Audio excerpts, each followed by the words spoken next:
Peace for Ukraine or Ukraine now. Russia, just go home.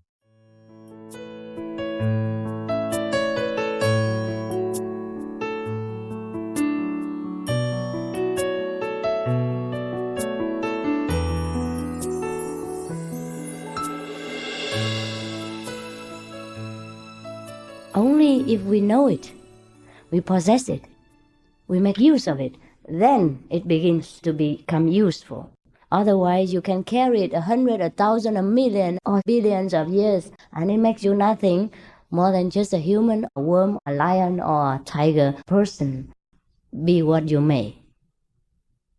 It is like that we have to know this heaven, that I have to come all this way to inform you, that you may know your own treasure. Whether you believe me or not, I just rely on your wisdom. But it is easy to believe because one has the proof. After one gets the initiation, immediately one has proof. And every day more proof. Every minute more proof. Every second you live in a different world, in a different mental outlook. The world doesn't change. My friend just said to you, the environment didn't change, she changed. Yes, because we cannot change the world. Doesn't matter how advanced we are in civilization, doesn't matter how much material comfort we have, we all feel the same misery. Isn't that so? We still have to deal with our vexation. And this vexation money cannot remove. Happiness, money cannot buy. Therefore, we read newspapers, we see on television so many millionaires commit suicide. So many great persons cannot bear the burden of this world, and they end their life tragically. It is because they forgot their everlasting treasure. They rely on the ephemeral treasure.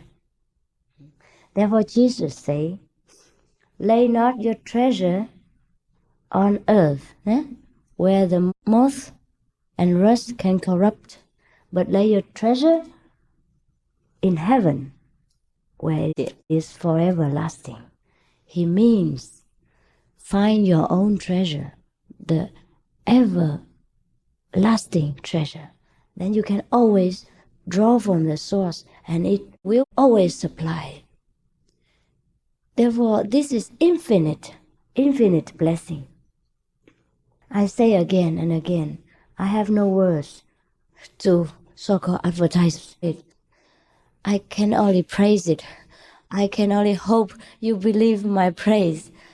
And I can only hope that my so-called radiations, my energy, my magnetic field will somehow affect your heart and lift you up to that kind of joyous feeling, and then you would somehow believe. And after the initiation, you can truly know what is the meaning of my words. Now I'm only advertising for the cookies. You have not tasted, but the cookies are free of charge. Therefore, I don't know what else can I do. If you tell me to come and sweep your house to prove that I'm sincere, I would do so gladly. If you tell me to shine your shoes to prove my sincerity, my selfless service, I would do so immediately. I have no way to convey to you this great blessing which God has bestowed on me and which I have the right to distribute. He doesn't only give it to me, He gives me the right. He allows me to distribute the same to everyone that comes, free of charge and free of any condition and any taint of material desire. Now, I think we have made some communication. Have you felt something of my sincerity? Should I continue, or have you been sent to sleep already? Not yet. Okay. Then I continue to say a few words more, and then I let you ask some questions. Any kind of questions. And when I'm speaking, if some questions flash through, you note it down, and later you can give it to me. Any kind of questions, I would answer. Before, I had not met this method. I had not practiced. I had not gotten in touch with this great blessing of wisdom. I had tried many kinds of things. I did any kind of social work. I felt obliged to help those in need, just like some of you here would do. But then, the more I help, the busier I become. And the more it feels like you don't help enough. It feels the more you help, the more people need. It feels like your time and your energy are so limited, and the world is so vast, and so many people are suffering, and you alone, or even 100 of you could not help that many people. And then I was thinking, what did Jesus do that he could help so many people? And what did the Buddha do that people say that he could be at any time, anywhere, at the same time? I was thinking very hard. And then I thought, hey, this won't do. Because I'm already very small in stature, and my energy is limited. I can only do so much, and then I collapse. So what did the Buddha do that he didn't collapse? That he helped so many people. And I read the sutra, the Buddhist doctrines, the sutras. Sutra is a Sanskrit name for doctrines or scriptures. I read that the Buddha, he could use his manifestation body to appear in any place at any time. And so we call it in Christian terminology, ever-present, no? Omnipresent. Is that so? Yes. So you see the Buddhists and Christians are speaking the same thing. Even in Hinduism, they talk about omnipresence. That means you are anywhere at any time at the same time, and you are here. That is what being omnipresent means. And now, can we acquire this omnipresent status? Yes, we can. Buddha can, Jesus can, and somebody else here also can. I would not mention it. Can you guess who? Yes. You can guess. I would not say it is embarrassing. Now, if somebody can be omnipresent, can you imagine? Isn't that so great? Yes. Yes. And we think only Buddha can do it, only Jesus can do it. And we think Buddha appeared only once in millions of lifetimes, and Jesus only came once in many lifetimes. And this is not logical. It is like we humans, in any era, any period of time, suffer illnesses. So in every period of time, there has to be doctors, has to be physicians to heal our sicknesses. Human beings, since ancient times, have suffered from mental dissatisfaction. This is a kind of illness. If we have an illness in our physical body, it's easy to heal. We take pills, we have an operation, we take some injections, and that's it. We are okay. But the mental suffering, no one can heal. The vexation every day that life's pressure gives us, no one can lift up. Therefore, if Jesus only offered his face, offered his blessing once in billions of lifetimes, in fact, from what the majority of people want to understand, it means he only appeared that one time and never again.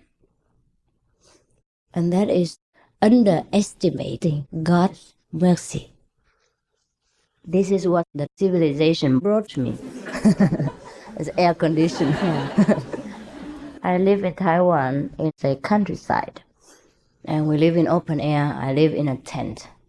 We all live in a tent, and our temple is also a tent. We don't build temples.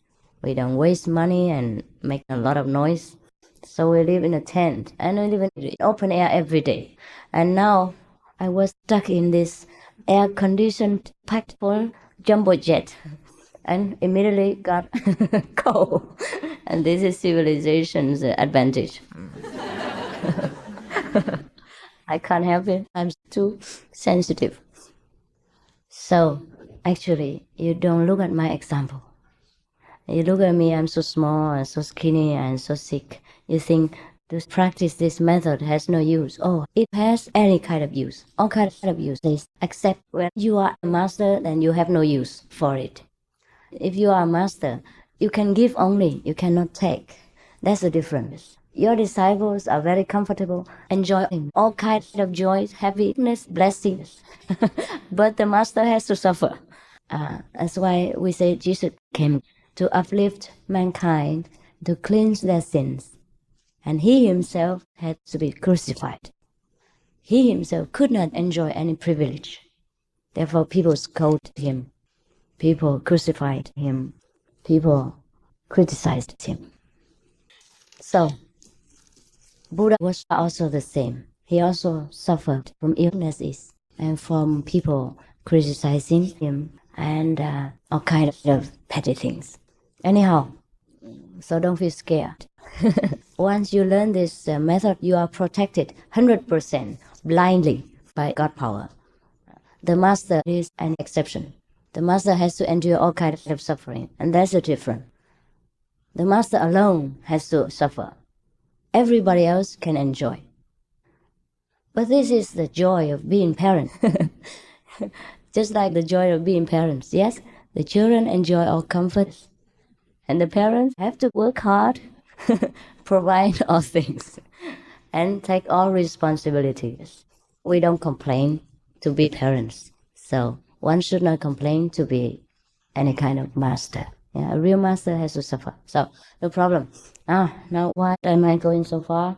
Where have I been before? What did I talk about? Before that, before the cold. Before the cold, what was it? Yes. Oh yeah. But that was because I was talking about suffering. Before that, what was it? I live. No, that's also included in the suffering. What was it before that? Cause and effect. Cause and effect.